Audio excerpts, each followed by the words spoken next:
Former Associated Press Chief Editor for Middle East, Europe, and Africa, Dan Perry, joins me from Tel Aviv. Dan, can you give me a little idea? You are there on the ground, at least in Tel Aviv, obviously not in Gaza, of what's going on with this aid program, this new one.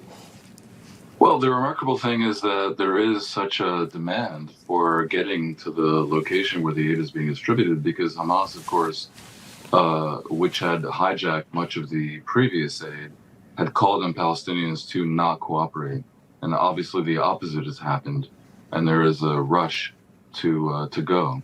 It's not surprising that there is basically some chaos, but I think we all need to hope that this works and that the additional aid stations are open, because clearly there is, if not starvation, definitely hunger in Gaza, and it must happen. So we hope for the best. In terms, I suspect is that, if this is a successful means of getting aid, that the chaos will sort of slow down as time, as people are less hungry, people are less starving, as food becomes available to more people. Is Hamas in any way interfering with this distribution, or is it at least seen to be, besides the chaos on the perimeter of this, is the distribution being done? Oh, Greta, Hamas is clearly trying to interfere with the distribution, because they have called on the people to not go. The fact that so many people are going reflects a certain diminishment of Hamas's control over the situation there. And there's a reason why Hamas wants to maintain control over the distribution of aid, because that is their source of patronage right now. And of course, the Israelis, and I believe they're backed by the Americans, were very concerned that aid going in would enable Hamas to somehow perpetuate its control over the population there. So to the degree that aid can go in, circumventing Hamas, that obviously has the felicitous outcome of potentially weakening that organization, because there's no way, I must emphasize, there is no way that this entire thing ends with a positive outcome without Hamas somehow being compelled to step aside and even disarm, as Israel is now demanding. And that will not happen if they can continue to control the supply of aid to the Gaza population.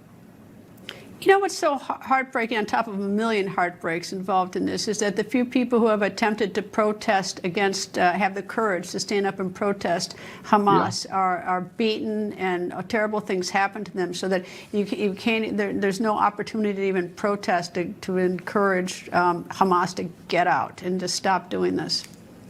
Look, this is a typical situation where an autocratic government, and that is what Hamas is, has control over a civilian population, and they foment war against outside parties who then, to fight that autocratic government, risk hurting the civilian population. I can only hope, for real, that the Arab governments that can have an influence here, and that basically means Saudi Arabia, the Gulf countries of Qatar, the UAE, maybe Bahrain,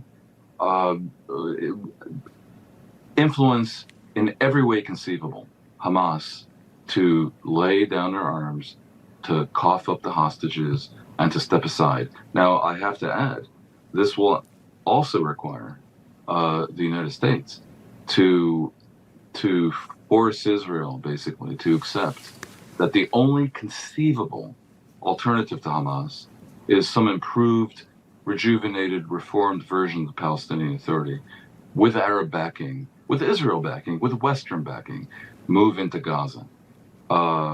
It will require pressure on both sides, in fact.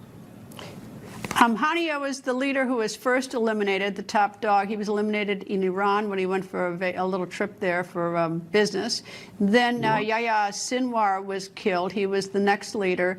And then Mohammed Sinwar, his brother, stepped into his brother's shoes to lead. And then there was thought about 2 weeks ago that he was killed. Has there been any official report about whether or not Mohammed Sinwar has been killed or not? No. It would only be a guess. The Israeli military authorities that I speak to are somewhat confident that they managed to kill him, but they're not sure. And there is usually you get a faster answer. But even if Mohammed Sinwar has been killed, there were the fanaticism of Hamas and their willingness to basically absorb civilian casualties on their side, no matter what, in order to maintain their narrative, is epic. And so someone else will step up.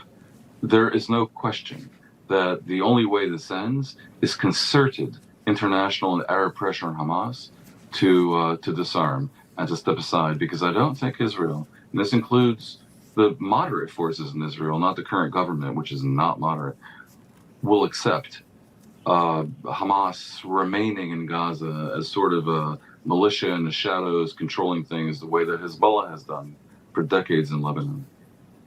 Well, I spoke to Prime Minister Netanyahu right after October 7th, and he made plain that he was, at least then, well, things can change, but this time he was finished with Hamas. No more deals. He was going to eliminate Hamas, eliminate the ideology, and then he has not shown any sort of backing off that. Dan Perry, thank you, sir.